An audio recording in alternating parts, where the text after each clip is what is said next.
మీరు పరిగెత్తడానికి ధైర్యాన్ని కూడగట్టుకుంటే తప్ప మీరు పోటీల్లో ఎన్నటికీ గెలవలేరు. ఒక్కసారి ఓడిపోతే మళ్ళీ తిరిగి ప్రయత్నించండి. శక్తి లేకపోయినా మానసికంగా ఓడిపోని వ్యక్తిని ఈ ప్రపంచంలో ఏ శక్తి ఓడించలేదు. ప్రస్తుతం నువ్వున్న పరిస్థితిని చూసి ఎప్పుడూ కృంగిపోవద్దు. ఎందుకంటే రేపటికి చాలా శక్తి ఉంది. అది అసాధారణమైన బొగ్గు ముక్కను కూడా కఠినమైన వజ్రంగా మార్చగలదు. అపరిశుభ్రమైన బట్టలు ధరించేవాడు, పళ్ళు శుభ్రంగా లేనివాడు, ఎక్కువగా తినేవాడు, కటువుగా మాట్లాడేవాడు సూర్యోదయం తర్వాత మేల్కొనే వ్యక్తి, అతని వ్యక్తిత్వం ఎంత గొప్పదైనా లక్ష్మీదేవి అనుగ్రహానికి దూరమవుతాడు. ఎన్ని సంక్షోభాలను ఎదుర్కొన్నప్పటికీ తన లక్ష్యం పట్ల స్థిరంగా ఉండేవారిని అదృష్టం వరించి తీరుతుంది. శక్తివంతమైన శత్రువు, బలహీనమైన మిత్రుడు ఎప్పుడూ దుఃఖానికి కారణమవుతారు. అందుకే వీరి పట్ల మీరు జాగ్రత్తగా ఉండండి.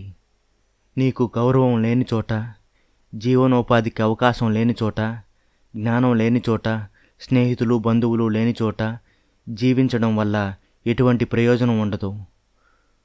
అలాంటి ప్రదేశాన్ని మీరు వెంటనే వదిలివేయాలి. పక్షులు 2 రెక్కల సహాయంతో ఆకాశంలోకి ఎగురుతున్నట్లే ఒక వ్యక్తి కూడా చర్య, జ్ఞానం అనే 2 రెక్కల సహాయంతో విజయాల ఆకాశంలోకి ఎగరగలడు. మీరు సంతోషంగా ఉండాలంటే, జీవితం విజయవంతం కావాలంటే ఎప్పుడూ నిజాలు మాట్లాడండి, తెలివిగా ఖర్చు చేయండి, ప్రతికూల ఆలోచనలకు దూరంగా ఉండండి.